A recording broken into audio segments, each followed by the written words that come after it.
총선은 국민들의 삶에 대단히 중요한 것인 건 분명합니다. 많은 직업 정치인들에게는 총선이 인생의 전부일지 모르지만 대부분의 국민들, 대구 시민들께는 그렇지 않을 겁니다. 탄핵에 대해서 민주당 자체 내에서 말 좀 맞춰야 될 것 같습니다. 한다고 그랬다 안다고 그랬다 왔다 갔다 하잖아요. 안녕하세요.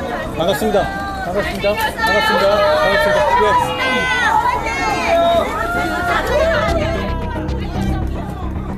다른 것도 아닌 대구 방문 일정이어서 더 관심이 모아지는 것 같은데 이거 오래전에 예정된 외국인 정책과 피해자 보호 정책 아닌 대구 방문 일정이어서 더 관심이 모아지는 것 같은데 이거 방문 목적 좀 간단히 부탁드립니다.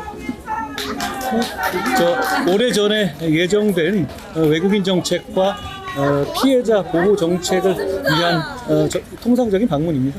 근데 아무래도 이게 법무부 공식 일정이기는 한데 총선 앞둔데다가 뭐 이준석 대표 신당도 있어가지고 정치적으로 해석될 여지도 있는데요.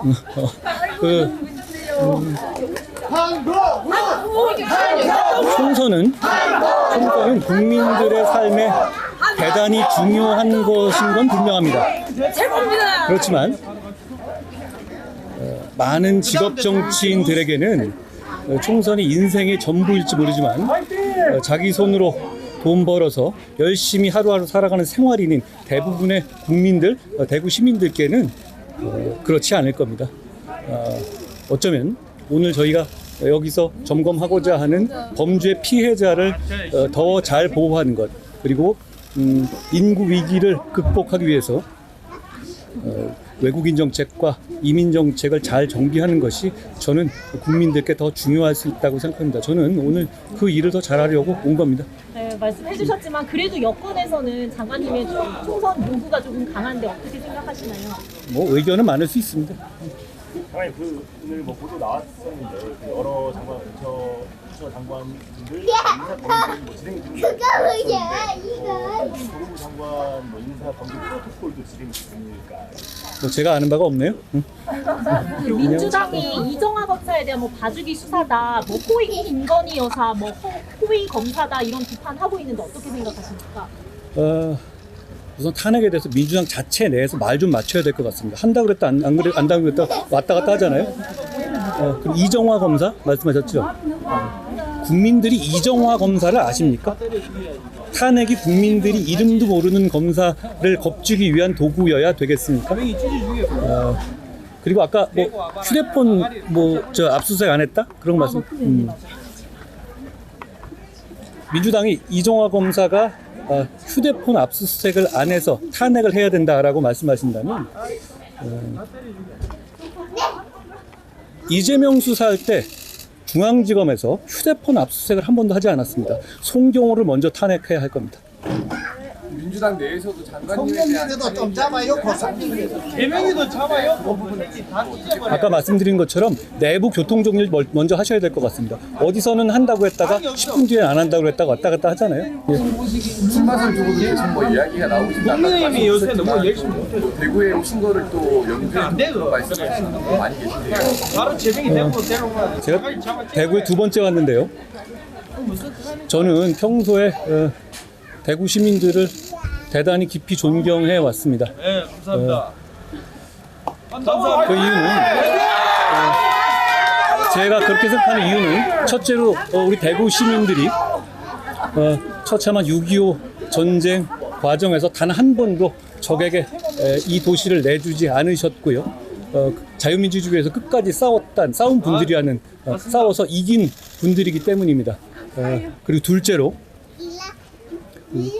전쟁의 폐허 이후에 산업화 과정에서 산업화를 진정으로 처음 시작하셨고 다른 나라와의 산업화 경쟁에서 이긴 분들이기 때문입니다. 그리고 마지막으로 대구의 굉장한 여름 더위를 늘 이기시는 분들이기 때문에 존경합니다. 제가 오늘 두 번째로 왔는데요. 여기서 오게 돼서 참 좋습니다. 장관님, 범죄 피해자 지원센터 헌물 대책에 대구까지 확장할 계획이 있으신지요? 제가 말씀드린 것처럼 범죄 피해자에 대한 보호는 대단히 중요합니다. 우리 모두 범죄 피해자가 될 수 있잖아요.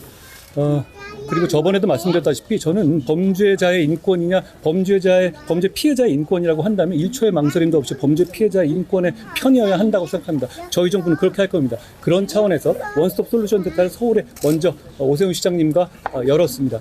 오늘 저희 스마일 센터도 결국 대구에 열게 된다면 저희 대구 스마일 센터가 그 주축이 될 것이고 오늘 그 상황을 점검할 겁니다. 제가 저번에 말씀드린 것처럼 대구, 광주, 부산, 인천, 울산 등 전국의 도시에서 범죄 피해자 원스톱 센터를 만들 수 있도록 저희가 노력할 겁니다. 잠깐 지역 이슈 좀 여쭤볼게요. 산업 현장 그 대구 법원 이전이 예상보다 좀 늦어지고 있는데 거기에 대해서 좀 법조타운의 이전은 늘 지역의 수건이기도 하고 지역에서 여러 가지 이해관계가 있죠. 저희가 대구 시민들의 뜻을 잘 받들고 그리고 법원과 잘 협의해서 잘 진행하도록 하겠습니다. 저 죄송한데 하나만 더. 대구지검이나 안동지청 승급이나 검사 충원 얘기가 좀 계속 나왔었는데 많이 도와주십시오. 그러고 싶습니다. 지금 국회에서는 검사 충원에 대해서 반대하는 목소리가 많지 않습니까? 저희는 국민을 범죄로부터 더 잘 지키고 싶습니다. 그러기 위해서는 걸맞는 충원이나 예산은 필요합니다. 더 하셔도 되는데? 많이 기다려요. 혁신이 얘기가 계속 나오거든요. 혁신위원장을 만약에 제안이 들어온다면 저랑 무관한 얘기입니다.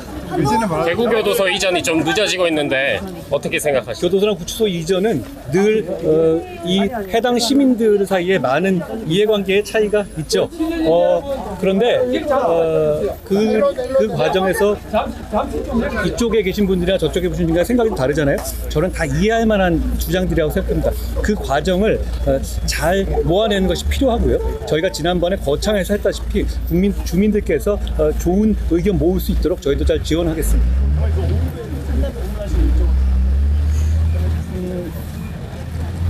제가 올해 10월부터 출입국 이민정책의 획기적인 어떤 새로운 툴을 만들었습니다. 지금까지는 외국인 노동자들이 들어와서 그냥 쫓겨날 때까지 일하다가 가는 그런 구도입니다. 왜냐하면 외국인들 입장에서도 와서 9년이 지나면 무조건 돌아가야 되기 때문에 대한민국에서 최대한 돈을 벌고 불법 체류자가 되더라도 이 룰을 안 따르고 벌 만큼 돌아가겠다 이런 생각이었거든요. 인간 본성상 그럴 수 있잖아요.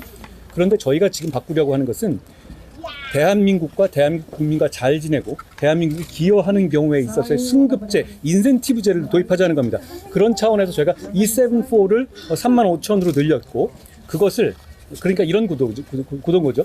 들어오신 분들 중에서 대한민국에 잘 적응하고 한국말도 어느 정도 잘하고 기업으로부터 추천받는 분, 그러니까 기업과 잘 지낸 분에게 지자체나 기업으로부터 추천을 받는 겁니다. 그 추천을 받아서 한 등급 높은 그 레벨의 이 거주 자격을 줄 것이고 결국은 그것이 국민의 자격으로까지 이어지게 할 겁니다. 그러니까 그렇게 되면 어떻게 되냐면 와서 그냥 돈만 벌고 하겠다가 아니라 여기서 대한민국 사람들과 잘 지내고 그리고 대한민국 국민과 기업과 잘 지냈을 때 그런 경우가 있을 수 있거든요. 그렇게 되면 그런 인센티브를 주는 것이고 그런 체제를 만들겠다는 것이 우리가 만들기 시작한 그런 274 체제인데요. 그게 10월부터 모르시겠지만 시작됐습니다. 그리고 이 소규모 공장들에서도 그렇게 승급된 분들이 계십니다. 제가 오늘 가는 그 공장에도 외국인 근로자들 분 중에서 그렇게 저희의 새로운 과정을 통해 승급된 분들이 계십니다. 그분들에게 우리의 상황, 우리가 말하는 그 정책이 과연 제대로 실현되는지, 그 취지가 반영되는지를 제가 잘 들어볼 것이고요. 그리고 외국인 정책이나 출입국 정책은 앞으로 저를 비난할 일이 굉장히 많으실 겁니다. 앞으로 10년 내에. 저는 그렇게 생각합니다. 이건 가보지 않은 길이기 때문입니다. 외국인 정책에서 성공한 나라는 없어요. 유럽은 지금 어떻습니까? 성공했습니까? 그렇지 않아요. 그렇지만 우리는 후발로 출발하지만 국익과 국민을 위한 목적, 제가 추진하는 외국인 정책은 외국인의 인권이나 휴머니즘 그건 부수적인 거지만 그걸 세계적인 세계 평화라든가 인도주의를 위한 게 아닙니다. 우리 국민들이 잘 살고 대한민국이 도움이 되는 정책을 하자는 것이죠. 그렇기 때문에 저희가 그 후발주자로서 그런 좋은 방향을 선택하고 골라서 갈 겁니다. 그런데 그러려면 이 길은 아무도 가보지 않은 길이기 때문에 현장의 목소리를 섬세하게 듣고 거기에 반응하는 것이 필요합니다. 그런 차원에서 제가 10월에 그걸 시작했으니 11월에 했으니 한 달이 지나지 않습니까?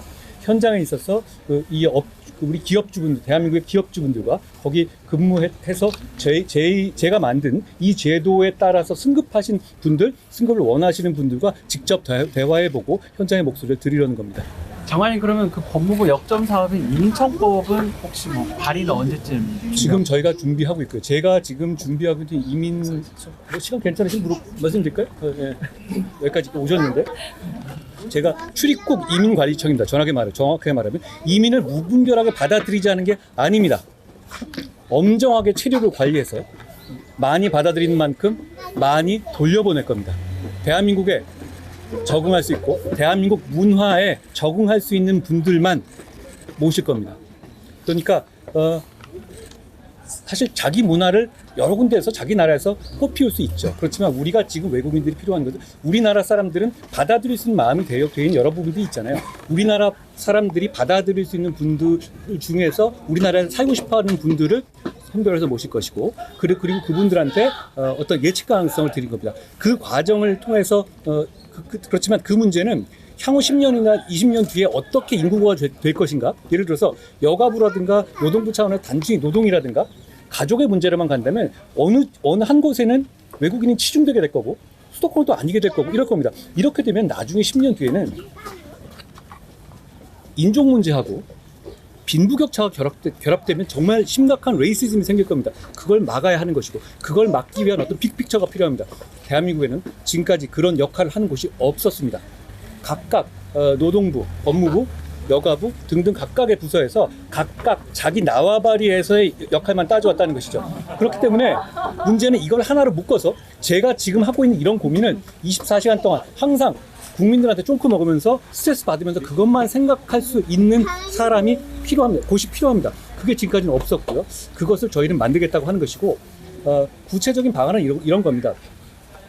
노무현 대통령께서 지금 제가 추진하고자 하는 이민청을 추진한 적이 있습니다. 대단한 해안이었다고 저는 생각합니다. 그런데 실패했습니다. 실패한 이유는 모든 각 부처에 있는 기능을 한꺼번에 뺏어서 하나의 기구에 통합하려고 했던 겁니다.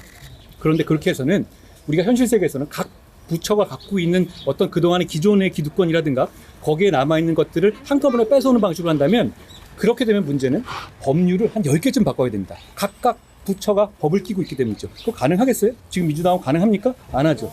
제가 하는 방안은 그 기능은 그대로 둔 채 그 부처에서의 별도 인원을 파견받아서 출입국 이민관리청을 만들겠다는 겁니다. 이런 방식은 캐나다나 프랑스, 독일 등에서도 하고 있는 방식입니다. 이런 방식으로 법을 하나나 2개 정도만 바꾸면 되는 것이거든요.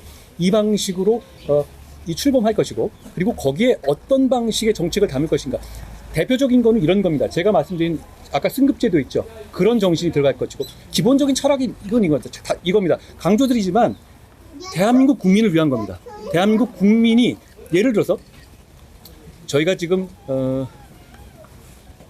조선업의 외국인 노동자들을 많이 보내드리기 위한 정책을 제가 작년부터 많이 하고 있죠. 제가 자동차에는 하고 있습니까? 안 합니다. 왜 안 하는지 아십니까? 대한민국의 젊은 분들이 그곳에 근무하고 싶어 하기 때문입니다.